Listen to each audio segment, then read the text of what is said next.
हम मात्रा और वर्ण गिनना सीखेंगे, मात्रा या वर्ण गिनना, ठीक है ना। यहां से भी क्वेश्चन आता है, एक शब्द दे देगा और बोलेगा एक शब्द में प्रयुक्त मात्राओं की संख्या बताइए, एक शब्द में प्रयुक्त अक्षरों की या वर्णों की संख्या बताइए। यहां से बहुत जबरदस्त क्वेश्चन होता है, अच्छा लेवल का क्वेश्चन आता है। देखिए अब आपको करना क्या होगा, आपसे यहां से क्या क्या प्रश्न पूछ सकता है।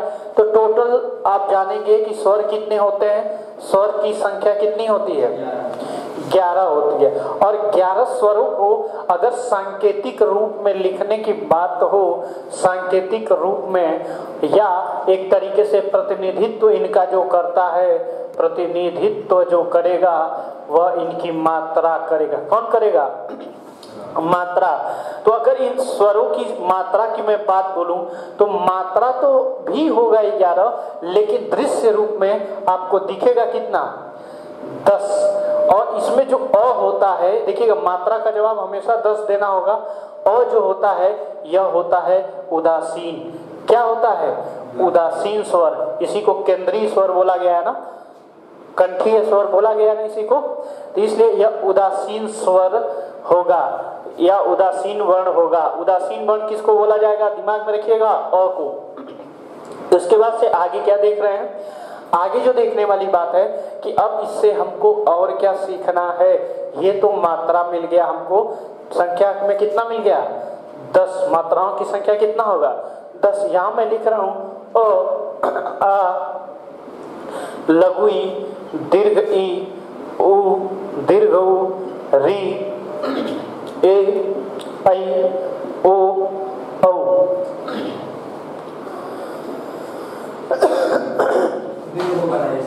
हाँ, दीर्घ उ।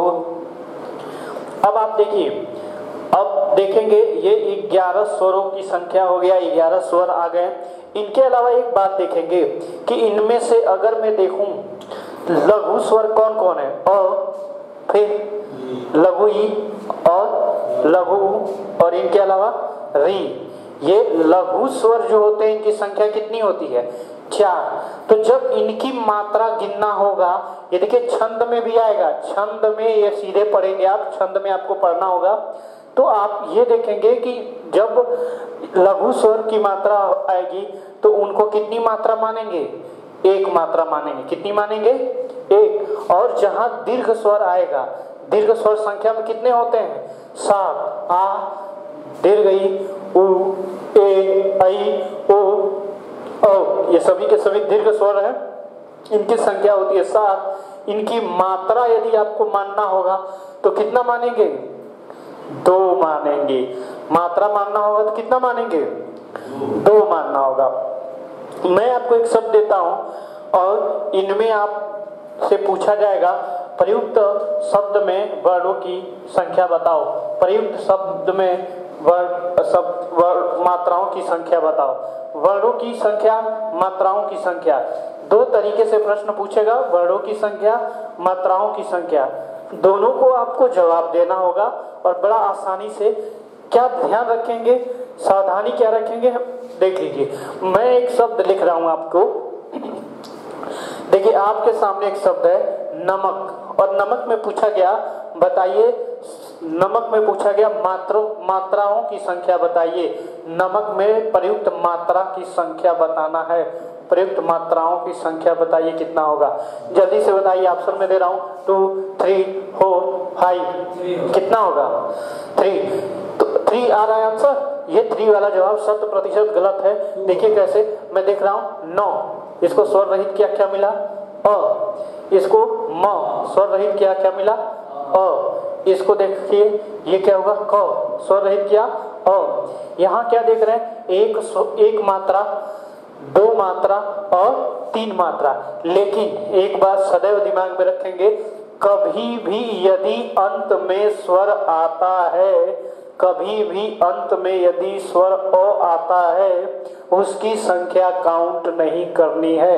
अंत में अ को नहीं गिनना है, अ को मात्रा के रूप में नहीं गिनना। देखिए वर्ण के रूप में तो गिनेंगे, लेकिन मात्रा के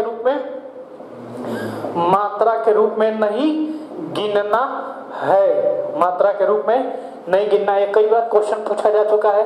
यहाँ देखिए अब क्या बोलेंगे, ये हुआ 1 और ये हुआ 2, कितने हो गए मात्रा? 2 हो गया।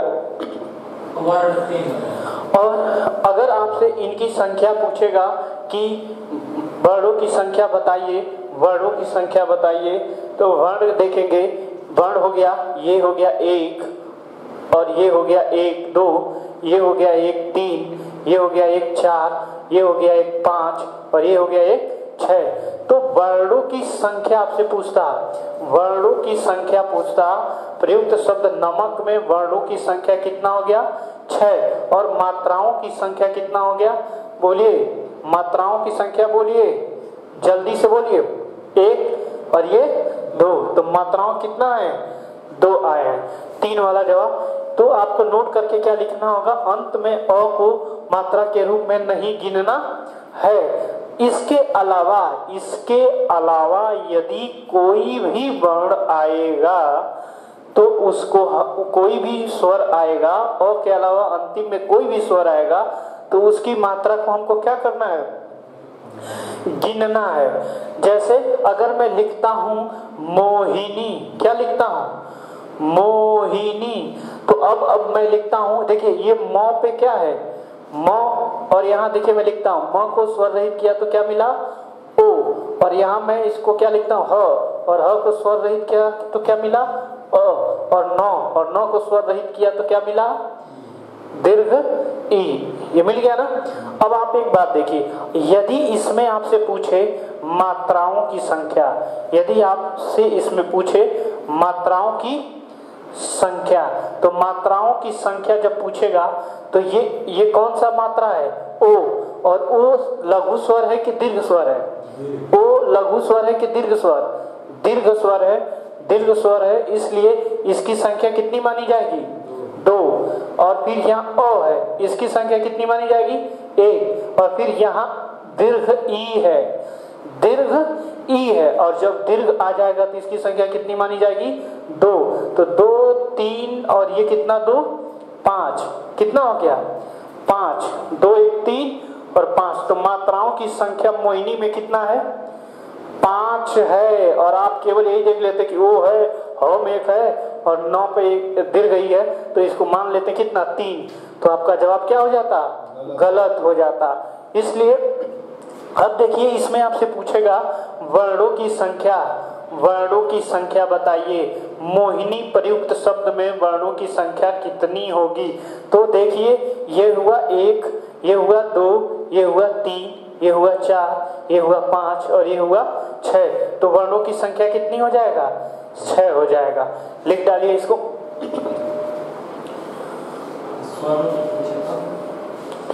स्वर का मतलब मात्रा भाई। स्वर का सांकेतिक रूप या प्रतिनिधित्विक रूप कौन सा होता है? मात्रा होता है। समझ में आ रहा है ना? स्वर का सांकेतिक या प्रतिनिधित्विक रूप मात्रा होगा। तो मुझे उम्मीद है कि आप अब वर्णों और मात्राओं की संख्या को आसानी से गिन पाएंगे।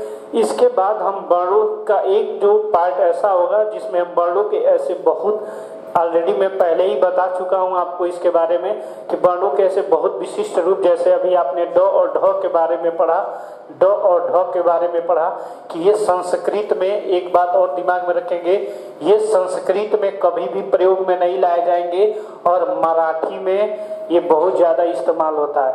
मराठी में ये क्या होती है भाषा इस्तेमाल की जाती है। ड और ढ क्या हो जाएगा? संस्कृत में नहीं इस्तेमाल होगा, क्योंकि उस समय 1000 संवत में इनका ये आए नहीं थे, उच्चारण में प्रयोग नहीं किए जा रहे थे। उसके बाद जब हिंदी आई तो हिंदी में इनको नए वर्णों के रूप में रखा गया है। क्या रखा गया है? नए वर्णों में। तो इनसे रिलेटेड अन्य, वर्णमाला से रिलेटेड अन्य जितने भी रहस्य हैं लगभग मैंने बता दिया है, और भी अनछुए पहलू जितने भी हैं, जितनी जानकारियां हैं, उनको हम एक अलग सेगमेंट में बात करेंगे। और इसके बाद इसका तुरंत ही एक प्रैक्टिस चलेगा जिसमें वर्णमाला से रिलेटेड जितने संभावित प्रश्न हैं, पूछे गए प्रश्न हैं, उन सब की चर्चा कर लिया जाएगा। तब तक बने रहिए और अच्छे से पढ़ते रहिए। हैप्पी होली।